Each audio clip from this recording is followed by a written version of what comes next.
الحمدللہ الحمدللہ والصلاة والسلام علی رسول اللہ اما بعد۔ اس وقت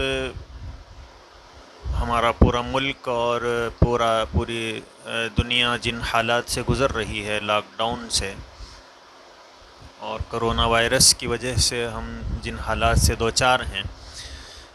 اس وقت میں مساجد کی جو کمیٹیاں ہیں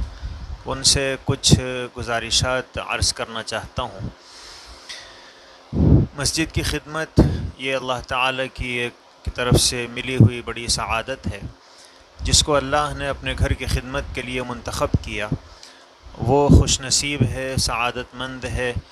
اور کل قیامت میں انشاءاللہ یہ وہ نیکیاں ہوں گی جو انسان کو نجات دلانے کا سبب بنیں گی۔ اس لیے مساجد کی کمیٹیاں مسجد کی خدمت کو اور مسجد کے مختلف کاموں کی انجام دہی کو اپنے لیے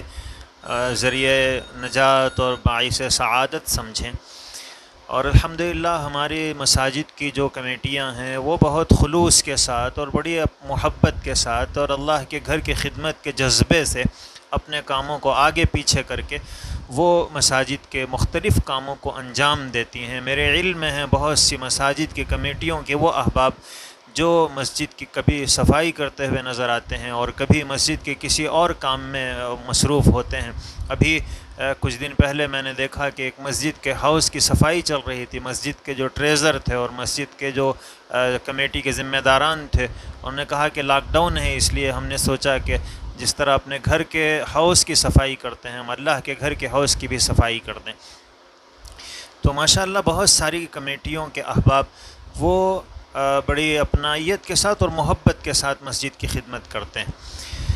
تو لیکن اس لاک ڈاؤن میں جب کہ پوری مساجد کا نظام معطل ہو گیا ہے، بہت محدود پیمانے پر نماز کی اجازت حکومت کی طرف سے حاصل ہے اور صرف 2-4 لوگ ہی مسجد میں آ کر نماز پڑھ پا رہے ہیں، اس سے زیادہ لوگوں کی گیدرنگ نہیں کی جا سکتی ہے، اور ضروری بھی ہے کہ ہم اس وائرس سے بچنے کے لیے احتیاطی اقدامات کریں۔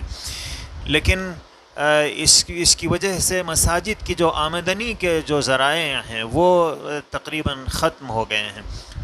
جمعہ کا موقع ہوتا تو پھر دستی فنڈ ہوتا تھا، اور اسی طرح مختلف لوگ مختلف موقعوں پر مساجد کی کمیٹیوں کے لیے اپنا تعاون پیش کرتے تھے، لیکن اب چونکہ فاصلے بڑھ گئے ہیں اور لوگ ایک جگہ جمع نہیں ہو پا رہے ہیں، مسجد میں آ نہیں پا رہے ہیں، تو مساجد کی جو آمدنی ہے وہ کافی متاثر ہو گئی ہے۔ لیکن کیا اس موقع پر ہمیں اپنی مساجد کے جو ائمہ اور مؤذنین ہیں ان کی تنخواہوں میں کٹوتی کرنا چاہیے، یا پھر ان کو مکمل تنخواہ اور بلکہ ان حالات میں جب کہ تمام آمدنی کے ذرائع ختم ہو گئے ہیں ان کی تنخواہوں میں کچھ اضافہ کر کے دینا چاہیے؟ اس سلسلے میں سب سے پہلی چیز تو ہے کہ بہت ساری مسجدوں کی کمیٹیوں کے احباب کے ذہن میں شاید یہ بات آئی ہو کہ چونکہ حکومت نے اپنے ملازمین کی تنخواہوں میں کٹوتی کر دی ہے اور آدھی تنخواہ حکومت نے دی ہے، اور ایسے ہی جو وظیفہ یاب ہیں ان کو ان کے وظیفے کو بھی کٹ کر دیا گیا ہے، تو چونکہ یہ ایک اخبارات میں اور مختلف میڈیا پر یہ چیز ہمارے علم میں اس کے ذریعے آئی ہے، تو اس کی وجہ سے بہت ساری کمیٹیوں کے احباب کے ذہن میں بھی یہ بات آ سکتی ہے کہ ہم بھی اپنے امام اور مؤذن کے تنخواہ کو اسی طرح کٹ کر کے دیں کہ لاک ڈاؤن چل رہا ہے۔ لیکن ظاہر ہے کہ حکومت نے جو کٹوتی کی ہے تو اس کے پیچھے حکومت کے اوپر ذمہ داریوں کا بوجھ ہے، انہیں ہاسپٹلس کو چلانا ہے، بیماروں کی دیکھ بھال کرنی ہے، اور حکومت کے مختلف کام ہیں جن کے لیے بہت بڑے بجٹ کی ضرورت پڑتی ہے۔ لیکن ظاہر ہے کہ مساجد کے اوپر امام مؤذن کی تنخواہ کے علاوہ ظاہر ہے کوئی زائد ذمہ داریاں نہیں ہیں، تو اس لیے میری ذمہ داران مساجد سے، اللہ کے گھر کی خدمت کرنے والے خوش نصیب احباب سے یہ گزارش ہے کہ آپ اپنے امام اور مؤذن کی تنخواہ میں کٹوتی نہ کریں۔ اور سوال یہ ہے کہ ہمارے جو ائمہ اور مؤذنین ہیں، اور خاص طور پر جو ائمہ ہیں، ان کی تنخواہوں کا جو معیار ہے وہ اتنا پہلے ہی سے گھٹا ہوا ہے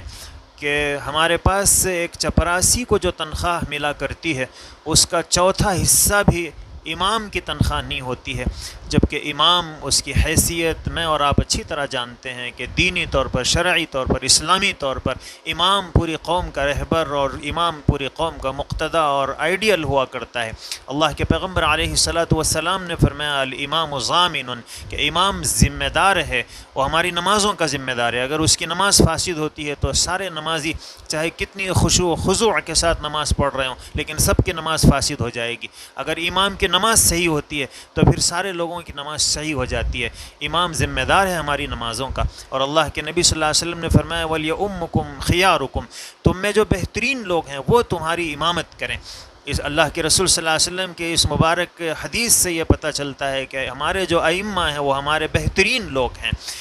لیکن اگر ہم اپنے امام کو، اور جبکہ لاک ڈاؤن میں امام اور مؤذن کو تو ظاہر ہے کہ چھٹی نہیں ہے، انہیں تو اپنی خدمات انجام دینی پڑ رہی ہے، چاہے مصلی گھٹ جائیں، لیکن اکثر ائمہ 99% ائمہ اپنی خدمات کو انجام دے رہے ہیں۔ ہاں کوئی امام اور مؤذن اپنی مجبوری کی وجہ سے، اور وہ مجبوری لاک ڈاؤن کی مجبوری کہ وہ نہیں پہنچ پا رہا ہے، تو پھر اس کی وجہ سے شاید وہ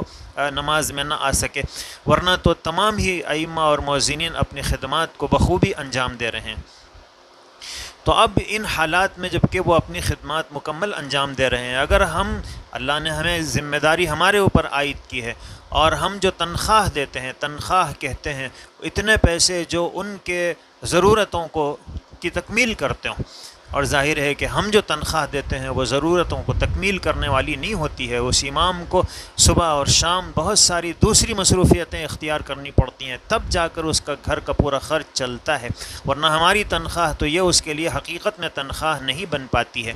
تو اب ان حالات میں جب کہ ائمہ کرام کی اور مؤذنین کی دوسری جو ذرائع آمدنی ہیں وہ متاثر ہو گئی ہیں، اگر ہم بھی اپنی جو معمولی سی تنخواہ ہم ان کی خدمت میں پیش کرتے ہیں، جو صرف جس کو صرف ہدیہ کہا جا سکتا ہے اور جس کو صرف ایک اعزازیہ کہا جا سکتا ہے، اگر اس میں بھی ہم کٹوتی کر دیں تو پھر ظاہر ہے کہ ائمہ کرام کے اوپر جو ذمہ داریاں ہیں، ظاہر ہے کہ امام وہ تقریباً اس عمر کے ہوتے ہیں جن کے اوپر بڑی ذمہ داریاں ہوتی ہیں، بیوی بچوں کی ذمہ داری ہے، گھر کے کاموں کی ذمہ داری ہے، والدین کی ذمہ داری ہے کہ بوڑھے ماں باپ ہیں ان کی بھی خدمت کرنی ہے، بیمار گھر میں ہو جائیں تو پھر اس کی بھی ذمہ داری انہی کو نبھانی پڑتی ہے۔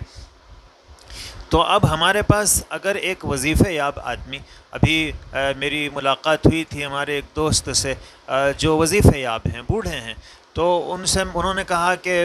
حکومت نے چونکہ آدھا وظیفہ مجھے دیا ہے، تو میں نے پوچھا کہ آدھا کتنا ہے، تو بولے 12,500 روپے، لیکن انہوں نے کہا بڑی مایوس انداز میں انہوں نے کہا کہ بہت سارے کام ہیں، کیسے 12,500 میں پورے ہوں گے، اور کافی پریشانی ہے اس مہینے میں۔ تو ظاہر ہے کہ ایک آدمی جس کو آدھا وظیفہ ملے، آدھی تنخواہ نہیں بلکہ آدھا وظیفہ ملے تو وہ پریشان ہے، اور کسی کی تنخواہ ہی وظیفے سے بھی آدھی ہو اور پھر اس میں بھی آدھی کر دی جائے تو اس کی پریشانی کا کیا حال ہوگا، اس کا میں اور آپ صحیح اندازہ نہیں لگا سکتے ہیں۔ اس لیے میں مساجد کی جو ذمہ داران ہیں اور اللہ کے گھر کی خدمت کرنے والے ہیں ان سے میں یہ گزارش کرتا ہوں کہ اپنے ائمہ کی تنخواہ میں بالکل کٹوتی نہ کریں، اور بلکہ یہ وہ ائمہ ہیں، یہ وہ مؤذنین ہیں جو اپنی خودداری کی وجہ سے، عزت نفس کی وجہ سے لوگوں کے سامنے ہاتھ نہیں پھیلاتے ہیں۔ امام اپنی قوم کا عزت دار انسان ہوا کرتا ہے، وہ دوسروں کی ضرورتوں کے لیے کوشاں رہتا ہے، فکر مند رہتا ہے کہ محلے میں کوئی پریشان نہ رہے، محلے میں غریبوں کو راشن کے کٹس مل جائیں، لیکن ظاہر ہے کہ اس امام کی فکر تو مجھے اور آپ کو کرنی ہے، ذمہ داران مساجد کو کرنی ہے، اور محلے کے صاحب ثروت افراد کو کرنی ہے۔ رسول اللہ صلی اللہ علیہ وسلم کے زمانے سے لے کر اور خیر القرون میں اور پھر بہت بعد تک مسلمانوں میں، اور اب بھی ماشاءاللہ بہت سارے مسلمانوں کا یہ مزاج ہے کہ وہ اپنے ائمہ کی، اپنے دینی خدام کی ہدایہ کے ذریعے، تحفوں کے ذریعے خدمت کرتے ہیں۔ رسول اللہ صلی اللہ علیہ وسلم کے زمانے میں اللہ کے نبی صلی اللہ علیہ وسلم کی خدمت میں جس کے پاس بکریاں ہوتی وہ دودھ لا کر پیش کر دیتا، جس کے پاس باغ ہوتا وہ باغ میں جو چیز پیداوار ہوتی وہ لا کر ہدیے میں پیش کرتا۔ امام مالک رحمۃ اللہ علیہ کے بارے میں تاریخ آپ پڑھیں گے تو معلوم ہوتا ہے کہ امام مالک روزانہ ایک نیا ڈریس پہن کر آتے اور حدیث کا درس دیتے تھے، اور یہ سارے کپڑے وہ ہوتے تھے جو صرف ایک صاحب نے ذمہ داری لے لی تھی کہ سال بھر کے جتنے ڈریس ہوتے ہیں ہر دن کے اعتبار سے وہ خود تیار کرتے اور امام مالک کی خدمت میں پیش کر دیتے. امام مالک کے پاس اتنے ہدایہ اور تحفے جمع ہوتے کہ وہ بہت سارے بچوں کی کفالت کیا کرتے تھے. تو امت میں یہ مزاج رہا ہے اور اب بھی ماشاءاللہ بہت سارے لوگ ہیں جو اپنے علماء کی، ائمہ کی اور دینی خدام کی خدمت کرتے ہیں. لیکن اب جو لاک ڈاؤن چل رہا ہے، اگر اس میں ہم اپنے ان دینی خدام کی اور ان ائمہ کرام کی اگر تنخواہ میں کٹوتی کر دیں تو ظاہر ہے کہ اس سے ان کو جو پریشانیاں ہوں گی، یہ نہ لوگوں کے سامنے ہاتھ پھیلا سکتے ہیں، نہ لوگوں سے مانگ سکتے ہیں. ان کی عزت نفس سے اس کی اجازت نہیں دیتی ہے کہ وہ لوگوں کے سامنے اپنے ہاتھ پھیلائیں.